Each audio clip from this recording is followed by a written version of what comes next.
Hello, my dear students. So, today again, I'm here to give you a lesson of English literature. Today, I'm going to teach you a very famous poem of Percy Bysshe Shelley's Ozymandias.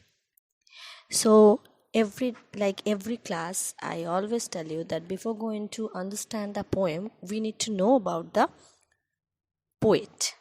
So, Ozymandias, it is a sonnet and it was written by the English romantic poet Percy Bysshe Shelley. Shelley wrote this Ozymandias sonnet in 1817, and it was as a part of a poetry contest with a friend, and it had published in the Examiner in 1818 under the pen name of Glirastis. Okay? And the title Ozymandias actually refers to an alternate name of the ancient Egyptian pharaoh Ramses II. Okay, so this is the introduction of Ozymandias. Now let's see what is the actual inner meaning, or what is the summary of the poem. One of the famous poems of Shelley, Ozymandias. Let's see the poem. I met a traveller from an antique land who said, two vast and trunkless legs of stone stand in the desert. Near them, on the sand, half sunk, a shattered visage lies, whose front. Here actually the narrator meets a traveller from the ancient land, and ancient land means Egypt, okay, which refers to Egypt actually here.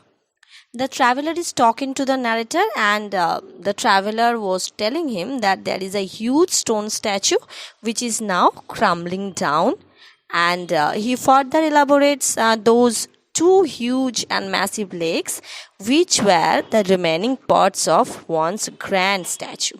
Okay, and these are still standing there. The upper part, or the trunk of the statue, is missing, as it is ruined, almost ruined. So the upper part is missing, as it seems to have crumpled and lost over a period of time. Okay, and half sunk, a shattered visage lies. So the place is very much sandy. That's why it is written down that on the sand, half sunk, a shattered visage lies, whose front. So place is a sandy desert, and half covered, and the face of the statue lies half sunken in the sand, as the place is a desert. Next line. And wrinkled lip and sneer of a cold command tell that its sculptor will those passions read which yet survive, stamped on these lifeless things, the hand that mocked them and the heart that felt. So the traveller then again goes on to describe the expression that still reflected on the face of the statue.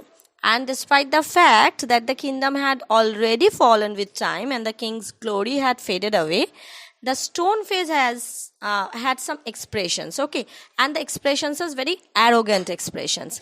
It had front, wrinkled up lips, scornful and hostile expression on face, which showed actually the air of pride and arrogance. Okay, so all this showed his insensitivity, disapproval, and belittling others. Okay.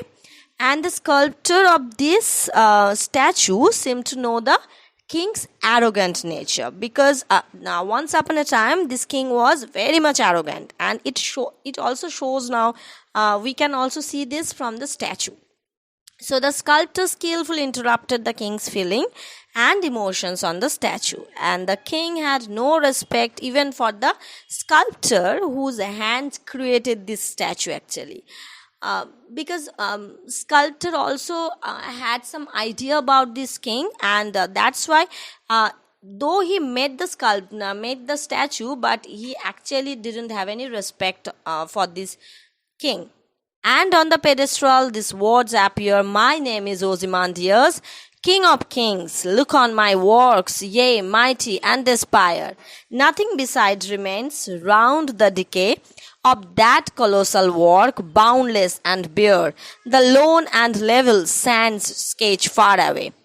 So it was the statue of ruler of Egypt. We already have known that the great king Ramses II, and he was the great pharaoh of 19th century, actually 19th dynasty of ancient Egypt, and his name was Ozymandias. Okay, and the remains of the statue stood mounted on a stone-based pedestal. Pedestal means the box where the statue actually stood. Actually, there was an inscription also engraved on it, and which read as, "My name is Ozymandias, King of Kings. Look on my works, ye mighty and aspire." Actually, these particular writing shows the king was full of conceit, self-importance, vanity, pride, and which thinks of all others as very low in front of him. That's why he told that, "I am the king of the kings." So these words of his challenge the mighty ones, and it says also, if anyone tries to surpass his work or tries to match up to him, the person will only end up in despair or frustration. Okay, so how much proud he was. So the narrator then shows that despite his boastful inscription, everything is conquered by nature and nothing is immortal. Okay, and the actually the it was once upon a time, it was a vast and great kingdom, but now it has been disappeared.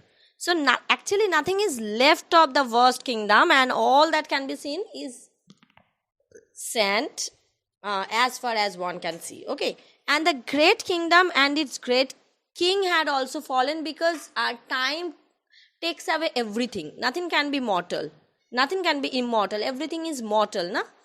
So the great kingdom and his great king had fallen. The civilization of his time had turned into a deserted, barren wasteland. The point has commented and shown sarcasm. Actually, it is sarcasm, and that of the statement by showing the insignificance of human beings, the passage of time, and nothing is important and everything has to decay time. Actually, this is the main thing. This is the main moral of the poem. Okay, what is the actual theme? That nothing can be immortal, everything is the actual everything has to decay, has to decay the time, because time takes away everything. So don't be proud about yourself, don't be so much proud about yourself, because maybe now you are very much biggest one, you are the richest one, but there will be a time that when you nobody will remain forever and forever. So don't be like that, be human, be very much polite, that everybody will remember your work, nobody will remember you. Okay, so Percy Bysshe Shelley actually wanted to show the great fact of time, show the great fact of morality with this poem. Okay, so this is the main theme. I hope that you enjoyed this explanation, and don't forget to subscribe my channel, share this with your friends also, and to get the notification of all my new videos, you have to click the bell icon and enjoy my explanation, enjoy my videos, and I will also give you some new videos. Thank you very much.